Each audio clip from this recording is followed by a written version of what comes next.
Assalamualaikum warahmatullahi wabarakatuh. Alhamdulillahi rabbil alamin.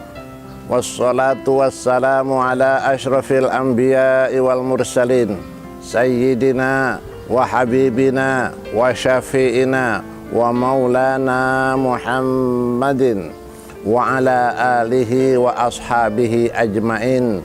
Amma ba'du. Qala Allah ta'ala fil Qur'anil azim wa huwa asdaqul qailin, a'udzu billahi minasyaitonir rajim. Ya ayyuhalladzina amanu kutiba alaikumus syiyam kama kutiba alal ladzina min qablikum la'allakum tattaqun ayyaman ma'dudah. Kaum muslimin wal muslimat, para shaimin dan shaimat, pertama, puji beserta syukur senantiasa kita panjatkan ke hadrat Allah. Sholawat teriring salam pun kita sampaikan pada baginda junjungan kita Nabi besar Muhammad Sallallahu Alaihi Wasallam. Menyitir dari hadis yang disampaikan oleh Abu Yu'la an Ibni Abbas, Izul Islam wa qawaiduddin salah satun, akan jaya itu Islam dan kaidah-kaidahnya itu Islam salah satu itu ada tiga. Yang pertama syahadatu alla ilaha illallah. Yang pertama adalah mengucap dua kalimat syahadat. Yang kedua wassalatul maktubatu, salat yang 5 waktu yang diwajibkan oleh Allah. Yang ketiga wassaumu Ramadan, yaitu puasa bulan Ramadan. Dari 5 rukun Islam, tapi yang tidak bisa ditawar, yaitu 3, syahadat, sholat, dan puasa. Adapun yang lainnya seperti zakat, seperti juga pergi haji, itu bisa ditawar, lantaran itu harus mempunyai banyak usaha. Tetapi kalau yang ini harus perlu, bahkan dikatakan waman tarokaha wahidan minhum fahuwa kafirun halalun dami. Seandainya orang itu mau tinggalkan salah satu daripada yang 3, maka dia itu orang termasuk kafir, maka halal darahnya itu untuk ditumpahkan. Ma'asyiral muslimin was-shaimin was-shaimat rahimakumullah, la yaqbalu minhu sarfun wala adlun wa qad haladamuhu wa maluhu. Orang yang meninggalkan 3 hal tadi itu diambil hartanya dan boleh ditumpahkan darahnya.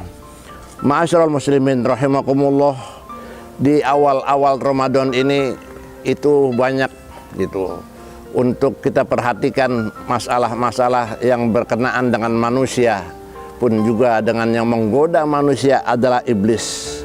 Ada hadis yang dijelaskan yaitu oleh Ibnu Hibban wal Hakim an Abi Hurairah, idza kana awwalul lailati min syahri Ramadan sufidatis syayatin wa muradatil jin wa qulatul abwabin nar walam yuftah minhunna babun wa fathu abwabul jannah walam yuglaq minha babun. Hadis yang diriwayatkan oleh Ibnu Hibban dan Hakim yang silsilahnya dari Abi Hurairah, apabila datang awal daripada bulan Ramadan sufidatis syayatin, maka sufidat itu diikat para setan, wa muratil jin, dan dirantai itu para jin, wa ghuliqat abwabun nar, dan ditutup pintu-pintu api neraka, walam yuftah minha babun, dan tidak ada dibuka satupun juga itu pintu.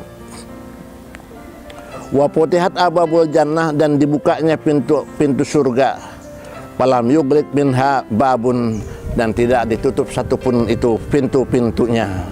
Oleh karena itu di awal-awal bulan suci Ramadan bukan berarti iblis itu dirantai sebagaimana yang kenyataan. Karena itu orang yang berpuasa, maka orang itu menahan hawa nafsunya, makan dan minum, bahkan seluruh panca inderanya pun itu dipelihara. Dari sanalah iblis tidak akan bisa untuk mengganggu orang yang berpuasa, seakan-akan dia dirantai, seakan-akan dia itu diikat dan demikian pula seakan-akan orang itu menutup pintu-pintu neraka dan sekaligus juga membuka pintu-pintu surga. Oleh karena itu bulan suci Ramadan ini betul-betul bulan yang mulia, yang suci, itu untuk mensucikan daripada perbuatan-perbuatan munkarat, perbuatan-perbuatan yang membawa kita kepada dosa. Pernah baginda junjungan kita Nabi besar Muhammad Sallallahu Alaihi Wasallam menaiki mimbar saat-saat ada di masjid dengan para sahabat. Dia naik ke mimbar, sampai di atas mimbar Rasulullah mengucapkan amin, kemudian amin, kemudian amin.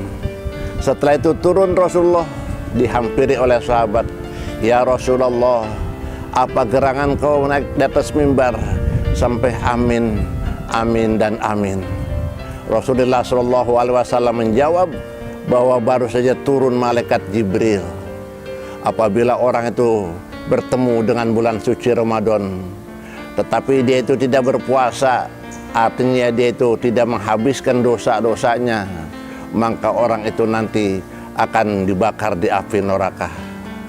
Dan yang kedua, apabila orang itu masih ada orang tuanya atau sudah tidak ada, tapi dia tidak berbuat baik, tidak berbakti kepada kedua orang tuanya, itu pun nanti akan dibakar di api neraka. Rasul pun bilang amin. Dan yang ketiga, apabila disebut nama engkau wahai Muhammad, tuh mereka tidak mau membacakan sholawat, maka itu pun orang akan dibakar di api neraka. Rasul pun juga mengatakan amin. Oleh karena itu orang yang berpuasa di awal bulan suci Ramadan dan nanti sampai 10 hari yang kedua dan 10 hari yang ketiga, itu adalah orang-orang yang menghabiskan segala dosanya. Kalau terperincinya itu 10 hari yang pertama disebut adalah bulan rahmat. Orang akan mendapatkan rahmat Allah Subhanahu wa Ta'ala karena dia berpuasa 10 hari yang pertama. Rahmat itu sebenarnya susah untuk diungkapkan, tapi yang jelas rahmat itu adalah orang yang bisa mengendalikan diri daripada perbuatan-perbuatan maksiat, atau dalam berpuasa dia meninggalkan perbuatan-perbuatan yang membatalkan puasa dan membatalkan pahala puasa.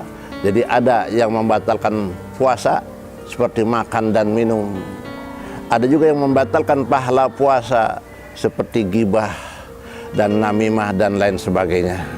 Oleh karena itu orang 10 hari yang pertama dapat rahmat, dia betul-betul menjaga. Bukan saja makan dan minum dia tahan, tapi seluruh panca inderanya, matanya ikut berpuasa, telinganya ikut berpuasa, tangan dan kakinya pun juga ikut berpuasa. Seluruh panca indera ini adalah menahan. Nah, dengan demikian orang ini adalah mendapatkan rahmat Allah Subhanahu wa Ta'ala. Yang kedua adalah 10 hari yang kedua nanti disebut adalah bulan magfirah, bulan ampunan Allah Subhanahu wa Ta'ala. Orang yang berbuat dosa sebelum bulan puasa, maka dia bertaubat 10 hari yang kedua ini akan diampuni dosanya oleh Allah Subhanahu wa Ta'ala. Dosa yang tidak kelihatan oleh kita itu, tapi kalau dia itu berpuasa, insya Allah akan diampuni dosanya. Kalau dia tidak berpuasa, maka kata Rasul tadi, kata malaikat Jibril, Rasul pun mengaminkan akan dibakar di api neraka.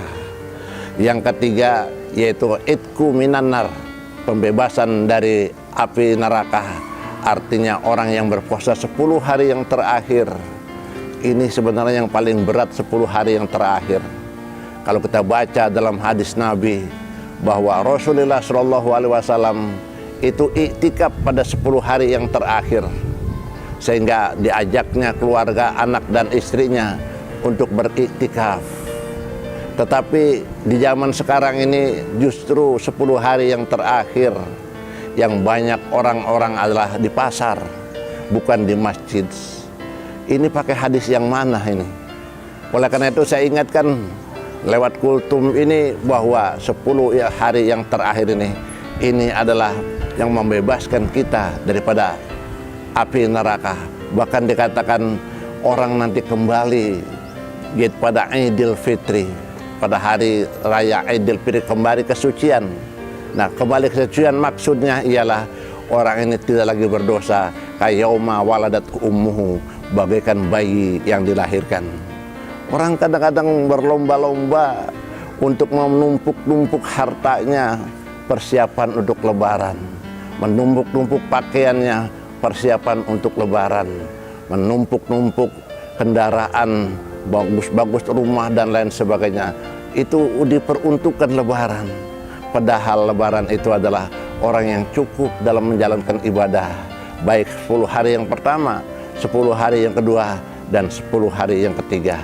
Ini orang yang dikatakan Idul Fitri, orang yang kembali kepada kefitrahan, kesucian kepada Allah Subhanahu wa Ta'ala.